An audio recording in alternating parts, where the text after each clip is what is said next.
Hi, welcome to Project Geospatial. I'm Adam Simmons at GEOINT 2022 in Denver, Colorado.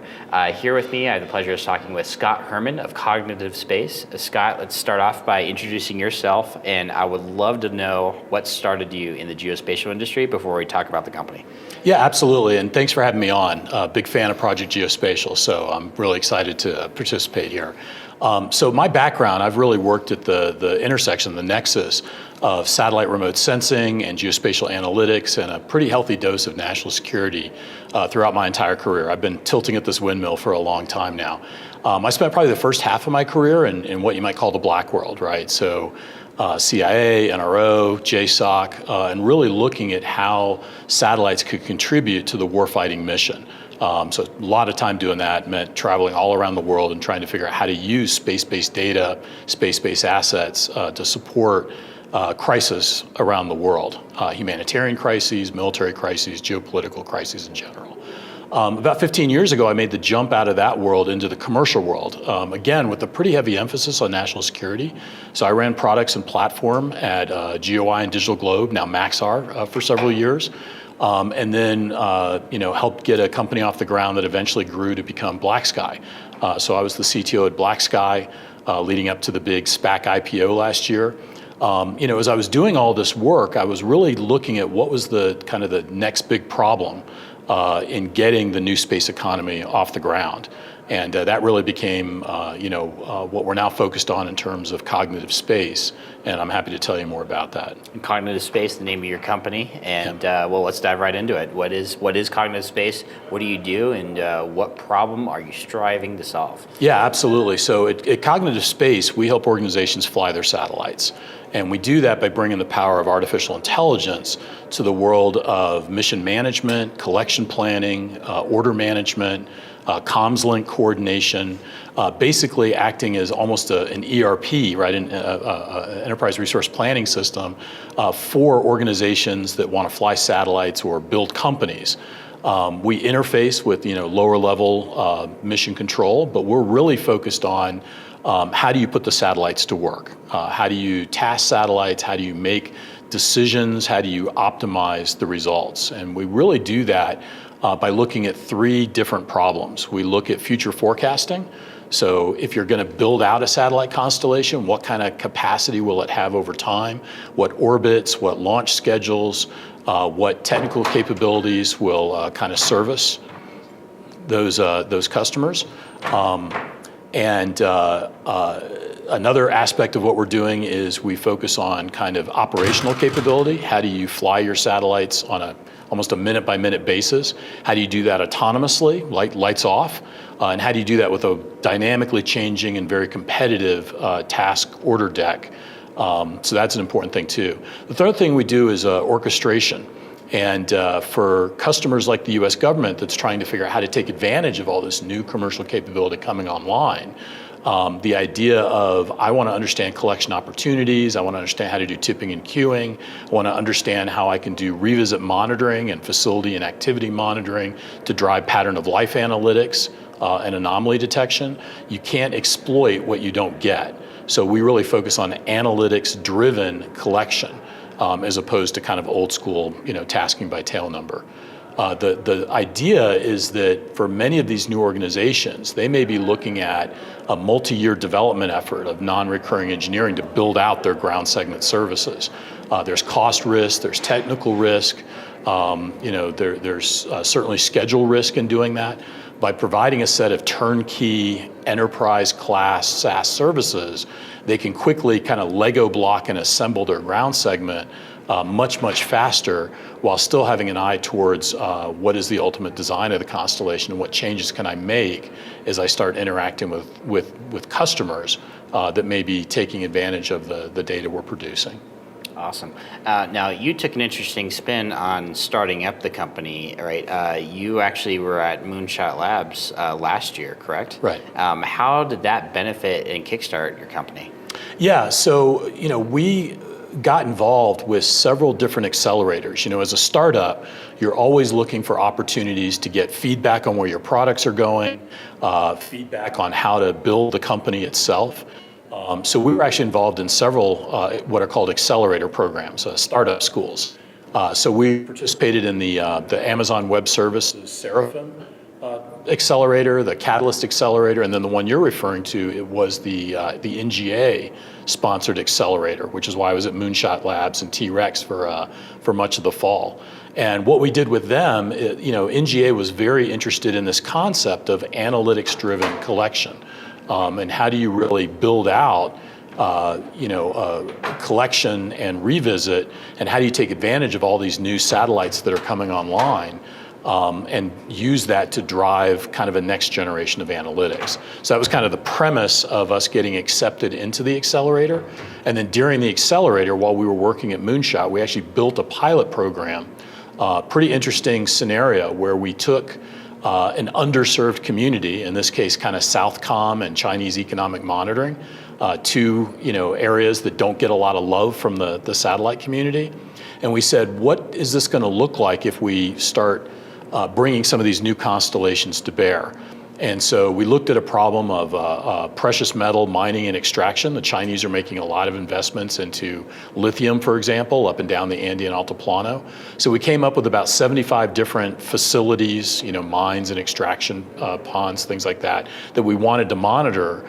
And then we applied these new constellations against them and said, crystal ball, what's the world going to look like, 1 year out, 3 years out, 5 years out? What's that going to do to the level of monitoring I can do against this large number of facilities? What's the pattern of life analytics going to be driven from that?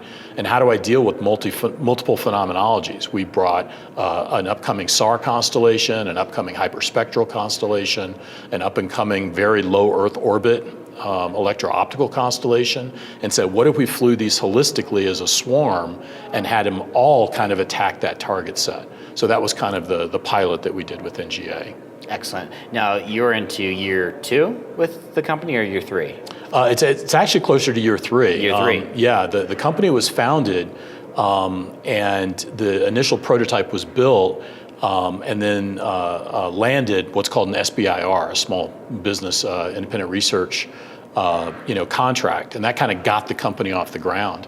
At the time, I was still CTO at BlackSky, but I caught wind of what this little group out of Houston was trying to do, and actually became a Techstars mentor to them as they went through the Techstars program.